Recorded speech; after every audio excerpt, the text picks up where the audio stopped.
I greet you all in the name of our Lord and Savior Jesus Christ. உங்கள் அனைவரையும் அருமை இரட்சகராகிய இயேசு கிறிஸ்துவின் நாமத்தினாலே அன்புடன் வாழ்த்துகிறேன். Today is Pentecost Sunday. இன்றைக்கு பெந்தைகோஸ்த ஞாயிறாக இருக்கின்றது. The scripture passages given for our reading this morning is from Numbers chapter 11 verse 24 to verse 30, Psalm 104 verse 26 to verse 35, Acts chapter 2 verses 1 to 21, John chapter 20 verse 19 to verse 23. இன்றைக்கு நமக்கு கொடுக்கப்பட்ட வேத பாடங்கள் என்னவென்றால் என்னாகமும் 11வது அதிகாரம் 24வது வசனம் முதல் 30வது வசனம் வரை, சங்கீதம் 104 26 முதல் 35 வசனம் வரை, அப்போஸ்தல நடபதி 2வது அதிகாரம் 1 முதல் 21 வசனம் வரை, யோவான் எழுதின சுவிசேஷம் 20வது அதிகாரம் 19வது வசனம் முதல் 23வது வசனம் வரைக்கும். You can pause this video for a while and read all these passages. இந்த வீடியோவை சற்று நிறுத்தி வைத்துவிட்டு இந்த வேத பாடங்கள் எல்லாம் நீங்கள் வாசிக்கலாம்.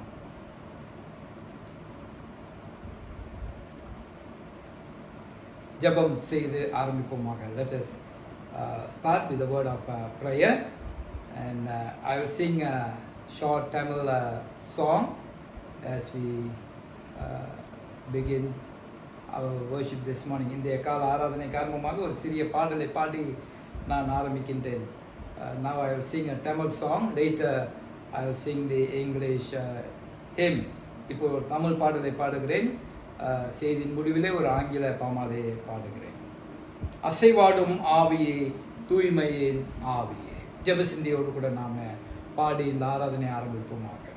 அசைவாடும் ஆவியே, தூய்மையின் ஆவியே, அசைவாடும் ஆவியே, தூய்மையின் ஆவியே, இடமாசைய உள்ளம் நிரம்ப இறங்கி வாருமே, இந்த இடமாசைய உள்ளம் நிரம்ப இறங்கி வாருமே, வெள்ள நடைய நிரப்பிடுமே, பலத்தினாவியே, வெள்ள நடைய நிரப்பிடுமே, பலத்தினாவியே, கனமடைய ஊற்றிடுமே, ஞானத்தினாவியே,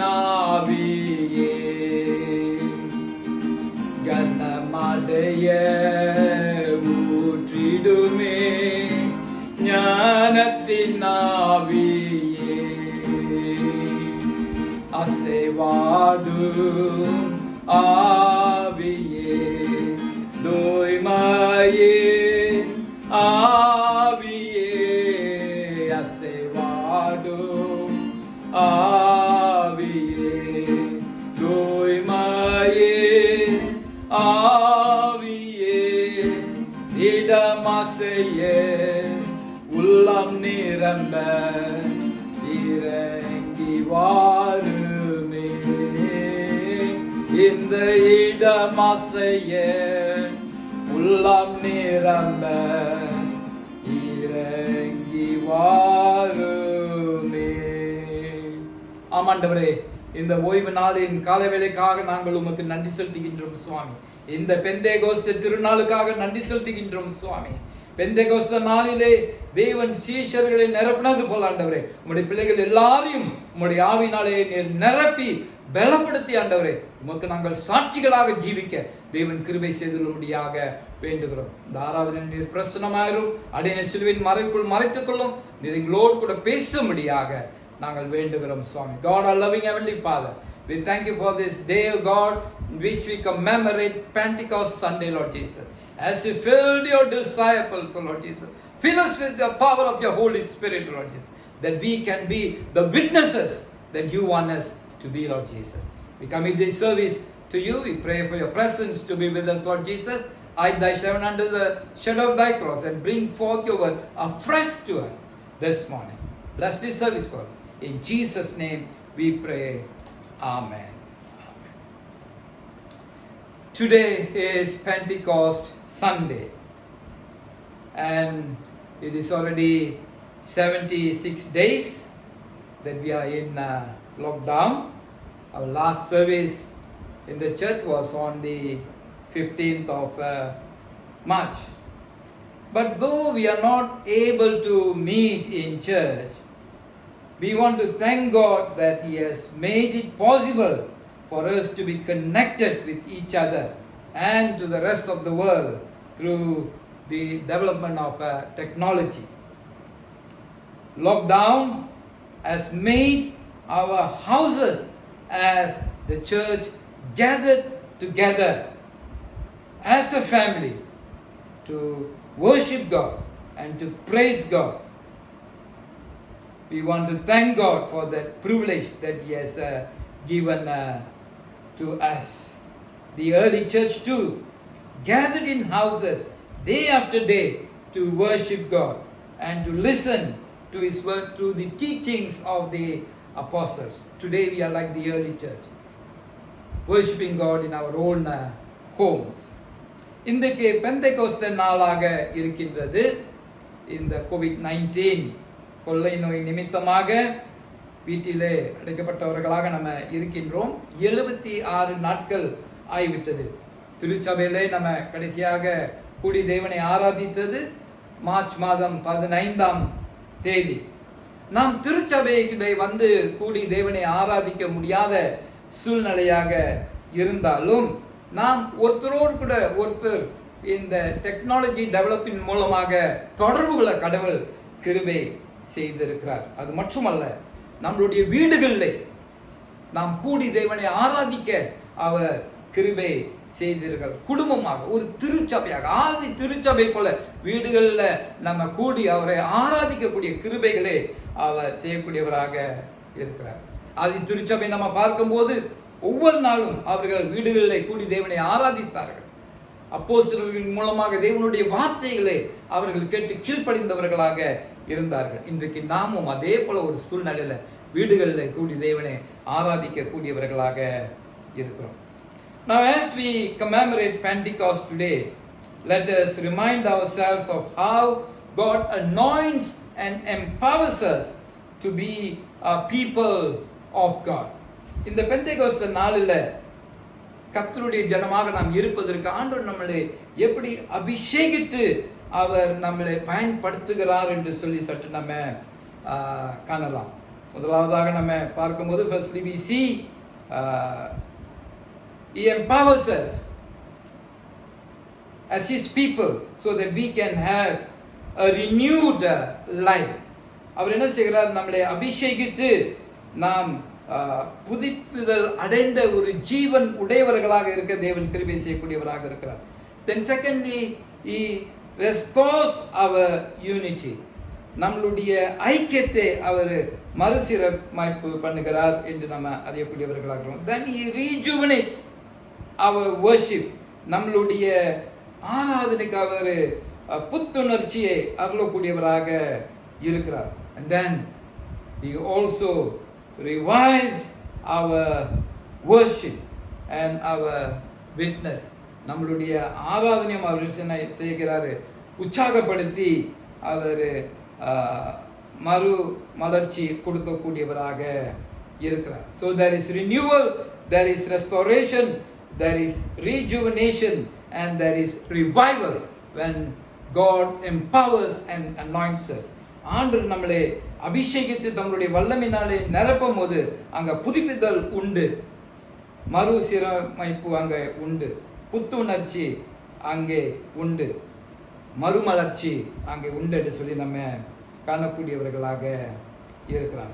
As God breathes on us His breath, we are filled with the power of God. ஆண்டவருடைய ஜீவ சுவாசத்தை நம்ம ஊதும் போது நாம் பலன் அடைந்த அவருடைய பிள்ளைகளாக வாழ ஆண்டவர் கிருபை செய்யக்கூடியவராக இருக்கிறார். We will look at all the passages that were given to us this morning. இன்றைக்கு காலையில் நமக்கு கொடுக்கப்பட்ட ஒவ்வொரு வசனத்தையும் சற்று நம்ம தியானிக்கக்கூடியவர்களாக இருக்கலாம். In Genesis chapter 2 verse 7, we see when God formed man from the dust, He breathed into his nostrils the breath of life, and man became a living being. We see here the beginning of a real human life with the breath of God.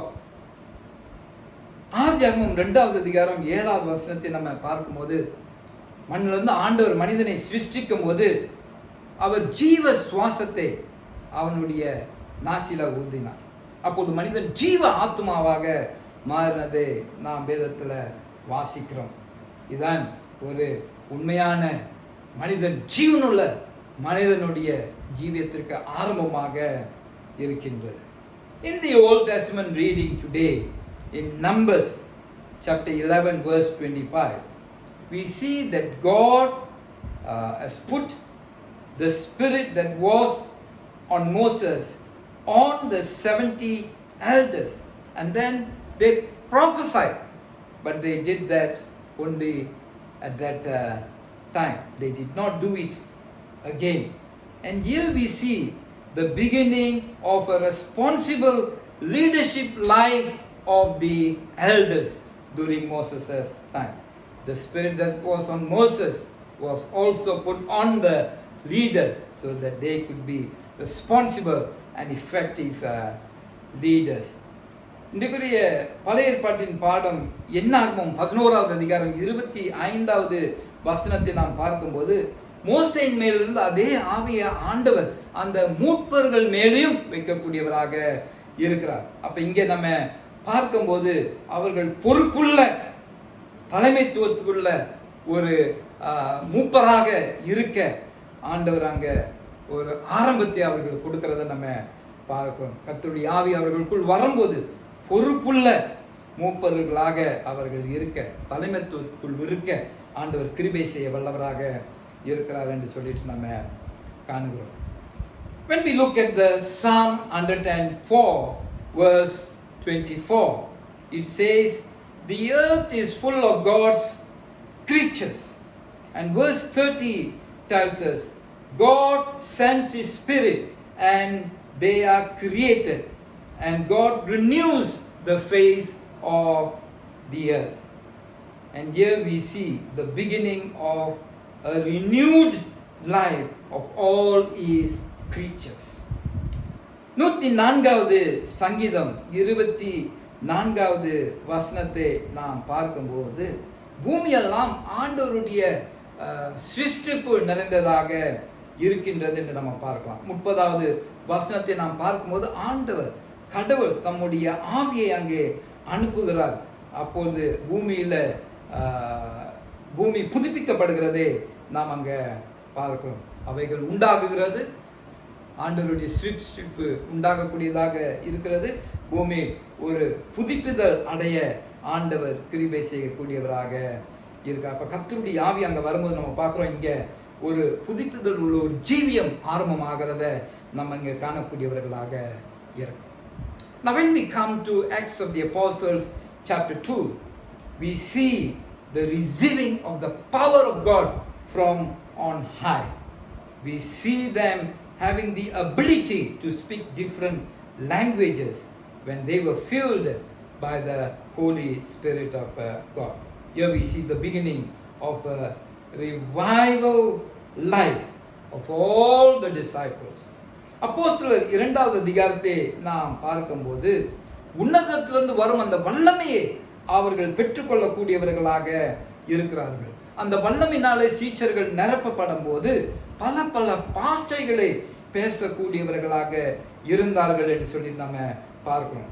ஒரு எழுப்புதல் உள்ள ஒரு ஜீவியத்தின் ஆரம்பத்தை இங்கே நாம் காணக்கூடியவர்களாக இருக்கிறோம். And when we come to the gospel account, from John chapter 20 verse 19 to 23. We see Jesus revealing himself to the disciples who were in lockdown in their own homes due to the fear of the Jews. யூதர்களுக்கு பயந்து சீஷர்கள் பூட்டப்பட்ட வீட்டுக்குள் இருக்கிற சம்பவத்தை யோவான் 20வது அதிகாரம் 19வது வசனம் முதல் 23வது வசனத்தில் நம்ம காணக்கூடியவர்களாக இருக்கிறோம். Jesus comes to them and proclaims his peace to them. இயேசு அங்க வந்து அவருடைய சமாதானத்தை அவர்களுக்கு அருளுகிறதை நம்ம பார்க்கிறோம். Then he showed his hands and his side. காயமடைந்த அவருடைய கைகளையும் அவருடைய பிளாவையும் அவர் காண்பிக்கக்கூடியவராக இருந்தார். Then once again we see that he offered them his peace. அவருடைய சமாதானத்தை மறுபடியும் அவர்களுக்கு கொடுக்கிறார். Their fear was removed and they were overjoyed. அவர்களுடைய பயம் நீங்கியது, அவர் மிகுந்த சந்தோஷம் உடையவர்களாக இருந்தார்கள். And Jesus commissioned them saying, as the Father has sent me, I am sending you. அவர் அவர்களை பார்த்து, பிதா என்னை அனுப்பினது போல நான் உங்களை அனுப்புகிறேன் என்று சொல்லி இயேசு சீஷர்களை பார்த்து சொல்லுகிறார். Then he breathed on them, giving them the Holy Spirit. அதுக்கப்புறம் இயேசு அவர்கள் மேல் பரிசுத்த ஆவியானவரை பெற்றுக்கொள்ளும்படியாக ஊதினார் என்று சொல்லிட்டு நம்ம பார்க்கிறோம். He authorized them to do the proclamation of forgiveness. மன்னிப்பியம் அருளும்படியாக ஆண்டவர் அவர்களுக்கு அந்த அதிகாரத்தை கொடுத்தார் என்று சொல்லிட்டு நம்ம பார்க்கிறோம். Here we see the beginning of a recommissioned life of the disciples to be his witnesses and to proclaim forgiveness to others. இங்கே நம்ம பார்க்கிறோம், ஆண்டவர் அவர்களுக்கு மறுபடியும் ஒரு உத்தரவாதத்தை கொடுத்து வல்லமையான நிரப்பி அவருடைய சாட்சிகளாக இருக்கும்படியாக ஆண்டவர் கிருபை செய்கிறார். அது மட்டுமல்ல, பிறருக்கு மன்னிப்பியும் அருளும்படியாக கொடுக்கும்படியாக அவர்களுக்கு அந்த உத்தரவு அதிகாரத்தை கொடுக்கக்கூடியவராக இருக்கிறார் என்று சொல்லிட்டு நம்ம பார்க்கிறோம். On Pentecost 2020 we are reminded of the beginning of a real human life with the breath of God. In the Pentecost 2020 நம்மை நாம் ஞாபகப்படுத்தி கொள்ளுகிறோம். புதிய மனிதனுடைய ஜீவியம் தேவனுடைய சுவாசத்தினால அவன் ஜீவ ஆத்மாவாக மாறுகிறதே நம்மை நாம் ஞாபகப்படுத்திக் கொள்ளக்கூடியவராக இருக்கிறோம். We are reminded of the beginning of a responsible leadership life with the Spirit of God. கர்த்தருடைய ஆவியானவர் அவர்கள் மேல் வரும்போது அந்த மூப்பர்கள் எப்படி பொறுப்புள்ள தலைமைத்துவத்துக்குள் அழைக்கப்படுகிறார்கள் என்று சொல்லி நம்ம பார்க்கிறோம். Then we also see the beginning of a renewed life with the Spirit of God. கர்த்தருடைய ஆவி வரும்போது எப்படி புதுப்பித்தல் அடைகிறார்கள் என்று சொல்லி நம்ம காணுகிறோம். Then we also see a beginning of a revival life with the Spirit of God. ஆண்டவருடைய ஆவி வரும்போது, வல்லமை வரும்போது எப்படி எழுப்புதல் உள்ள ஒரு ஜீவியம் உடையவர்களாக இருக்கிறார்கள் என்று சொல்லியும் நம்ம காணக்கூடியவர்களாக இருக்கிறோம். We also see the beginning of a recommissioned life to be his witnesses and to proclaim forgiveness. மறுபடியும் அவருடைய ஆவி நம்ம மேலே இருக்கும்போது எப்படி அவருடைய சாட்சிகளாக இருக்க உத்தரவாதம் பெற்றுக்கொள்கிறோம், மன்னிப்பின் நற்செய்தியை அருளக்கூடியவர்களாக இருக்கிறோம் என்று சொல்லி நாம் நம்மை ஞாபகப்படுத்திக் கொள்ளக்கூடியவர்களாக இருக்கிறோம். On this Pentecost day, what can we learn from the early church and its experience? இந்த பெந்தெகோஸ்து நாளில் ஆதி திருச்சபை தன்னுடைய அனுபவத்தின் மூலமாக நாம் என்னத்தை இந்த கால வேளையிலே சொந்தமாக்கி கொள்ள முடியும். Immediately after the ascension of Jesus and as commanded by Jesus in Acts chapter 1 verse 4 to wait for the gift the Father had promised, they immediately returned to Jerusalem to wait and pray, as Acts chapter 1 verse 12 onwards Tarsus. So we can say that the early church was a waiting church. இந்த பெந்தேகோஸ்தே நாளிலே ஆதி திருச்சபையினுடைய வாழ்க்கையிலிருந்து நாம் என்னத்தை பார்க்கலாம் என்று சிந்திப்போம் என்றால், ஆண்டவருடைய பரம் ஏறுதல் நடந்த உடனே அப்போஸ்தலர் 1:4 சொல்கிறது போல, இயேசு சுவாமி அவர்களுக்கு சொன்னது போல, உன்னதத்திலிருந்து வரும் அந்த வல்லமை பிதா கொடுக்கும் ஈவை அவர்கள் பெற்றுக்கொள்ளும் வரை அவர்கள் காத்திருக்கும்படியாக இயேசு சொன்னார். ஸோ அவர்கள் பரமேறுதல் அடைந்தவுடன், இயேசு பரமேறுதலினுடைய சம்பவத்திற்கு பின் உடனடியாக எருசலேமுக்கு அவர்கள் சென்றார்கள். காத்திருந்து ஜெபித்தவர்களாக காணப்பட்டார்கள். அப்போஸ்தலர் 1வது அதிகாரம் 12வது வசனத்திலிருந்து நம்ம பார்க்கலாம். அவர்கள் ஒன்று கூடி ஜெபித்தவர்களாக காணப்பட்டார்கள். அப்போ ஆதி திருச்சபை நம்ம பார்க்கும்போது அது ஆண்டவருடைய பாதத்தில் காத்திருந்த ஒரு திருச்சபையாக இருந்தது. Secondly, the early church was not only a waiting church, it was also a worshiping church. இரண்டாவதாக நாம் பார்ப்போம் என்றால், ஆதி திருச்சபை ஆண்டவருடைய பாதத்தில் காத்திருந்தது மட்டுமல்ல, அது தேவனை ஆராதித்து கொண்டிருந்த ஒரு திருச்சபையாக காணப்பட்டது. ஆண்டவரை துதித்து கொண்டிருந்த திருச்சபையாக இருந்தது. They resorted to prayer and were worshiping God. அவர்கள் ஜெபித்து தேவனை ஆராதித்து கொண்டு இருந்தார்கள். They also chose Matthias to replace Judas and they were glorifying God. அவர்கள் ஜெப நிலையிலே தேவனை ஆராதித்து கொண்டு யூதாசுக்கு பதில் மத்தியாசை அவர்கள் தேர்ந்தெடுத்து தேவனை மகிமைப்படுத்தி கொண்டு துதித்து கொண்டு இருந்தார்கள். Not only a waiting church, it was a worshiping church. அது காத்திருந்த திருச்சபை மட்டுமல்ல, தேவனை ஆராதித்து கொண்டிருந்த ஒரு திருச்சபையாக இருந்தது.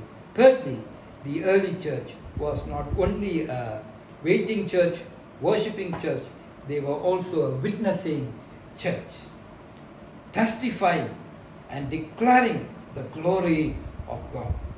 They were all out witnessing and enduring hardships and persecutions in their life. ஆதி திருச்சபை காத்திருந்த திருச்சபை மட்டுமல்ல, தேவனை ஆராதித்து கொண்டிருந்த திருச்சபை மட்டுமல்ல, அவர்கள் தேவனுக்கு சாட்சிட்ட ஒரு திருச்சபையாக இருந்தார்கள். எல்லா இடமும் சென்று தேவனை குறித்து அவர்கள் பகிர்ந்து கொண்டவர்களாக இருந்தார். தேவனுடைய மகிமையை குறித்து அவர்கள் எடுத்துரைத்தவர்களாக இருந்தார்கள். ஆண்டவருக்கு சாட்சிகளாக அவர்கள் புறப்பட்டார்கள் என்று சொல்லி நம்ம வேதத்தில் வாசிக்கிறோம். அநேக கஷ்டங்களையும் உபத்திரங்களையும் அவர்களுடைய வாழ்க்கையில் அவர்கள் அனுபவித்தவர்களாக இருந்தார்கள். So they were a waiting church, they were a worshiping church and they were a witnessing church. ஆதி திருச்சபை ஆண்டவருடைய பாத்திரம் காத்திருந்த திருச்சபையாக இருக்கிறது. ஆதி திருச்சபை ஆண்டவரை ஆராதித்த ஒரு திருச்சபையாக இருக்கிறது. ஆதி திருச்சபை ஆண்டவருக்காக சாட்சிட்ட ஒரு திருச்சபையாக இருக்கிறது. We ask ourselves, நாம் எப்படிப்பட்ட திருச்சபையாக இருக்கிறோம்? நாம் எப்படிப்பட்ட குடும்பமாக இருக்கிறோம்?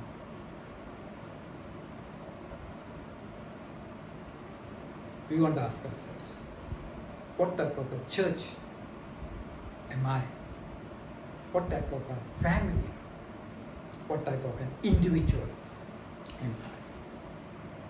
Friends, in conclusion, though we are under conditional MCO and lockdown now, may we be challenged to be like the early church, to be a waiting church. During lockdown, we are able to strengthen our family bonds and we are able to build our family prayer altar, to spend more time in worshiping God, in praising God, in praying to God in our own homes. நாம் இந்த தடுப்பு சட்டத்துக்கு கீழே நம்மளுடைய வீடுகளில் இருக்கும்போது இதே ஒரு நல்ல சவாலாக நம்ம எடுத்துக்கொள்ளக்கூடியவர்களாக இருக்க வேண்டும். ஆதி திருச்சபை காத்திருந்த திருச்சபையாக இருந்தது போல நாம் நம்மளுடைய வீடுகளில் ஆண்டவருடைய பாதத்தில் காத்திருக்கக்கூடியவர்களாக இருக்க வேண்டும். அப்படியாக நம்மளுடைய ஜெப பலிபீடத்தை நாம் உருவாக்கக்கூடியவர்களாக இருக்க, அதிக நேரம் ஜெபத்திலும் வேத வாசிப்பிலும் தேவனை ஆராதிப்பிலும் நம் நேரத்தை செலவழிக்கக்கூடியவர்களாக இருக்க வேண்டும். அதே போல நம்மளுடைய குடும்பத்தில் உறவுகள் நாம் இன்னும் அதிகமாக அன்புக்குள்ள நாம் நெருங்கி பழகக்கூடியவர்களாக இருக்க, அன்புல அதிகரிக்கக்கூடியவர்களாக இருக்க வேண்டும். Secondly, they were a worshiping church. So we are also called to use this lockdown time, having more time in our hands to worship God by praising and glorifying God as a family and as an individual. ஆராதிக்கும் திருச்சபையா அவர்கள் இருந்தார்கள். நாமும் இந்த லாக்டவுன்ல அதிக நேரத்தை எடுத்து நாம் தேவனுடைய பாதத்தில் அமர்ந்து அவரை போற்றி துதித்து மகிமைப்படுத்தி அவரை ஆராதிக்கிற குடும்பமாக, தனிப்பட்ட நபர்களாக நம்ம இருக்க வேண்டும். ஆண்டவரை ஆராதிக்கிறவர்களாக நம்ம இருக்க வேண்டும். Thirdly, they were a witnessing church, using the development in technology that we have in our own hands, like WhatsApp, Facebook, Instagram, messengers, and so on. Let us share testimonies of what God has done in our life, God's goodness in our life, and the Word of God. Though we cannot go out much during this time, building up one another, witnessing for Jesus through technology. மூன்றாவது நாம் பார்ப்போம் என்றால் சாட்சியிடும் சபையாக அவர்கள் இருந்தார்கள். இந்த lockdown சமயத்தில் நம்மளுடைய வீடுகளில் இருந்தே டெக்னாலஜி வளர்ச்சியை நாம் உபயோகித்து நம்மளுடைய கரங்கள் இருக்கப்பட்ட டெலிஃபோனின் மூலமாக கூட, வாட்ஸ்அப், ஃபேஸ்புக், இன்ஸ்டாகிராம், மெசஞ்சரின் மூலமாக நம்மளுடைய சாட்சிகளை பகிர்ந்து கொள்ளலாம். ஆண்டு நம்மளுடைய ஜீவியத்தில் செய்த நன்மைகளை நாம் பிறரோடு கூட பகிர்ந்து கொள்ளலாம். கர்த்தருடைய வார்த்தைகள், அவருடைய வசனத்தை நாம் பகிர்ந்து கொண்டு ஒருத்தரை ஒருத்தர் நாம் உற்சாகப்படுத்துகிறோம். சாட்சியிடுகிறவர்களாக நாம் மாறக்கூடியவர்களாக இருக்க வேண்டும்.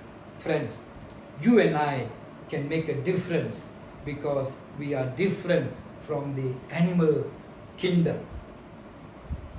நீங்களும் நானும் ஒரு பெரிய வித்தியாசத்தை கொண்டு வரலாம். மிருக ஜீவன்களை பார்க்கலாம் நாம் வித்தியாசமானவர்களாக இருக்கிறோம். ஆண்டவருடைய பார்வையில் விசேஷமானவர்களாக இருக்கிறோம். We are different from the animal kingdom. We are special in the sight of God. God sent His Spirit and His Word to create all creatures. ஆண்டவர் தம்முடைய வாக்கியம் வல்லமையும் அனுப்பி எல்லா சிருஷ்டிப்புல எல்லாத்தையும் அவர் சிருஷ்டித்தார் என்று சொல்லி நம்ம பார்க்கிறோம். But to man, He breathed into his nostrils the breath of life, and then man became the living soul. You and I are a living soul because we have the breath of God in us, and we worship a living God too. ஒரு பெரிய வித்தியாசத்தை நம்ம உண்டு பண்ணலாம். ஆண்டவர் தம்முடைய ஆவியையும் தம்முடைய வார்த்தையும் அனுப்பி சிருஷ்டிப்பில் எல்லாவற்றையும் அவர் சிருஷ்டித்தார் என்று சொல்லி நம்ம பார்க்கிறோம். ஆனால் மனிதனை அவர் சிருஷ்டித்த பின் அவனுடைய நாசியில் ஜீவ சுவாசத்தை ஊதினார். அப்போது மனிதன் ஜீவ ஆத்மாவாக மாறினார். இன்னைக்கு நாம் எல்லாருமே தேவனுடைய சுவாசம் உள்ளவர்களாக இருக்கிறோம். அந்த ஜீவ சுவாசம் நமக்குள்ள இருக்கிறது. நம்ம எல்லாரும் ஜீவனுள்ள தேவனை ஆராதிக்க கூடியவர்களாக இருக்கிறோம். May we be the waiting church to receive the breath of God afresh in our lives today. அந்த காத்திருக்கும் திருச்சபையை போல நாம் இன்றைக்கு ஆண்டவருடைய பலத்தையும் வல்லமையும் புதிதாக நம்முடைய வாழ்க்கையில பெற்றுக்கொள்வோமாக. May we worship Him as a family and as an individual. நாம் அவரை ஒரு தனிப்பட்ட நபராகவும் குடும்பமாக சேர்ந்து அவரை ஆராதிப்போமாக. Having received the touch of God in our lives and the breath of God, let us witness for Him boldly. ஆண்டவருடைய தொழுதலை பெற்ற நாம், அவருடைய ஆவியை பெற்ற நாம் அவருக்காக வல்லமையுள்ள சாட்சிகளாக, தைரியமுள்ள சாட்சிகளாக நாம் புறப்படக்கூடியவர்களாக இருக்க வேண்டும். Examine today your relationship with God. Expect and be ready for His coming. இன்றைக்கு நமக்கும் கடவுளுக்கும் உறவு எப்படி இருக்கிறது என்று நாம் ஆராய்ந்து பார்ப்போமா? ஆயத்தப்படுவோம். அவருடைய வருகையை எப்போதும் எதிர்பார்த்து ஆயத்தத்தோடு கூட நம்ம ஜீவிக்கக்கூடியவர்களாக இருக்க வேண்டும். May this hymn, breathe on me, O breath of God, be a prayer for us today. பாடலை நான் ஆங்கிலத்திலே பாடுகிறேன். Breathe on me, breath of God. இது நம்மளுடைய ஜெபமாக இந்த கால வேளையிலே இருக்கட்டும். Breathe on me, breath of God, as a prayer this morning. Breathe on me, breath of God, fill me with life anew, that I may love what thou dost love, and do what thou wouldst do. Breathe on me, breath of God, until my heart is pure, until with thee I will one will to do and to endure. Breathe on me, breath of God, till I am wholly thine, until this earthly part of me glows with thy fire divine.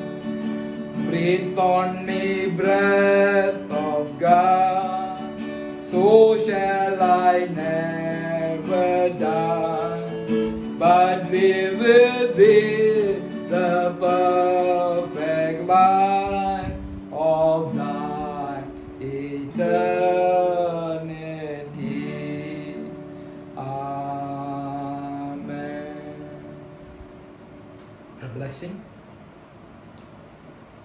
The blessing of God Almighty, the Father, the Son, and the Holy Spirit be with you and your family, the church and its ministry, now and forevermore. Amen. நம்முடைய கர்த்தராகிய இயேசு கிறிஸ்துவினுடைய கிருபையும் தேவனுடைய அன்பும் பரிசுத்த ஆவியினுடைய அந்யோன்ய ஐக்கியமும் உங்களோடு கூட உங்களுடைய குடும்பத்தோடு கூடவும் திருச்சபையினுடைய ஊழியத்தோடு கூடவும் இன்று சதா காலம் நடத்திருப்பதாக. ஆமென். என் ஆத்மாவே கர்த்தரை ஸ்தோத்திரி, என் முழு உலகமே அவருடைய பரிசுத்த நாமத்தை ஸ்தோத்திரி. என் ஆத்மாவை கர்த்தரை ஸ்தோத்திரி, அவர் செய்த சகல உபகாரங்களையும் மறவாதே. ஆமென். Praise the Lord, O my soul. All my inmost being, praise His holy name. Praise the Lord, O my soul, and forget not all His benefits. The Lord be with you. Let us go in peace to love and serve the Lord. கர்த்தர் உங்களோடு கூட இருப்பாராக. சமாதானத்துடன் சென்று அன்புடனே ஆண்டவரை நாம் சேவிப்போமாக. God bless all of you and have a blessed Pentecost. கர்த்தர் தாமே உங்கள் அனைவரையும் ஆசீர்வதிப்பாராக. ஒரு ஆசீர்வாதமான பெந்தேகோஸ்தே திருநாளை நீங்கள் கொண்டாடுவீர்களாக.